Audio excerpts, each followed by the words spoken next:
situations that you'd rather not find yourself in. Some that could come up could be having your brakes stall while going downhill, or being chased by a wild pack of animals, or dropping a delicious ice cream cone. On another note, some people could be more afraid of being late to an important job interview or getting bad term grades. Now, all of these are horrible in their own different, scary way. But why do we consider them so terrible? What causes us to react so negatively? Well, our brains are naturally survival engines, and they come with a useful tool called the amygdala. The what? The amygdala controls all of the impulsive emotional decisions that you'll make in your entire life. It controls pleasure as well as pain. And more importantly, it controls all the split-second survival instincts that you need to be able to run away from the animals, or to catch the ice cream cone as it slips out of your grasp. But what does that have to do with being late to a job interview or getting bad grades? They don't seem to require as much survival instincts as the other situations, so why do we categorize them in the same way? One could argue that they need that job to support themselves or a family. But if it isn't causing the amygdala to hijack you like that, then it isn't survival mode. So the people who think they should live their lives that way should start thinking differently. The reason that we have so much trouble waking up in the morning to come into school is because we're uncomfortable. But the reason we come in anyway is because we have a fear of the consequences if we don't. We will get bad grades, we won't get into a good college, and then we'll die. Or at least that's how some people think about it. But despite that, those are external motivations. Things that we don't necessarily want to do, but we're expected to do. And we'll get something in return for them. But humans need more than that to be able to live happy lives. They need internal motivations, things that they want to do. Now, you may or may not want to come in at 6 a.m. If you do, you're crazy. But really, if you've realized that and you think that's what you want to do, then you're not. You've found an internal motivation. Motivation should not come from survival instinct. It should come from the pursuit of happiness.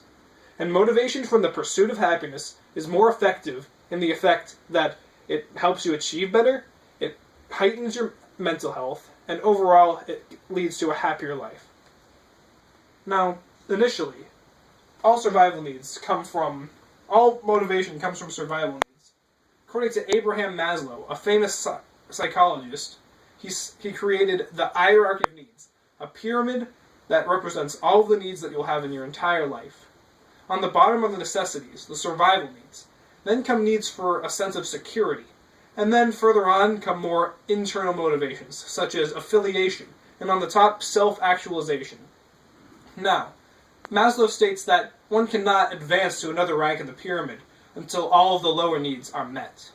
This means that if you're bogged down by your schoolwork into the late hours of the night, you'll have less time to think about what you want to do.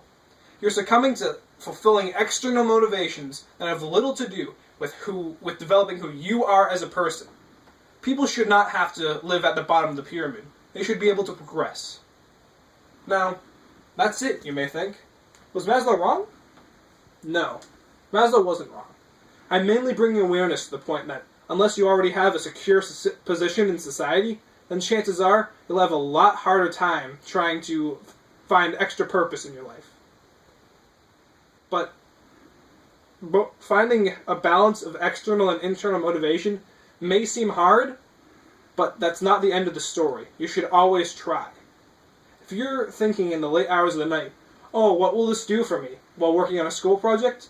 Then really think about it. What will it do for you? If you have no good answer to that question, then chances are you shouldn't be doing that. You should find something that more happily engages you, that fulfills your internal motivations. Now, all of that would be null if you couldn't find a practical, real-life translation of all of this. A psychologist in Herzberg once stated that the mental health of an employee is directly related to the performing of meaningful work. Now that means that being interested in what you're doing is related to fulfilling internal motivations. So, a Gallup study received 12,000 different diary entries from 238 different people on workforces. About a third of them expressed sadness or boredom in the workplace. That is a shocking statistic. But despite that, On the days that they felt more happily engaged in their work, they seemed to have more ideas towards progressing their workplace. The workplaces that were more focused on happily engaging their workers rather than pressuring them were the ones that were more successful in the outcome. This still seems to plague us in our school systems and our lives. But the article concludes that work should ennoble, not kill, the human spirit. Now, life is full of opportunities to invent yourself, and you should use those opportunities to the fullest. There's evidence that employers and employees alike both benefit from being interested in what you do. Now, some of the blame can go to the employers for not fully realizing this, but the rest of the blame goes on to us, all of us, for not realizing that this is a growing problem. Now, many societies have struggled with surviving for a long time.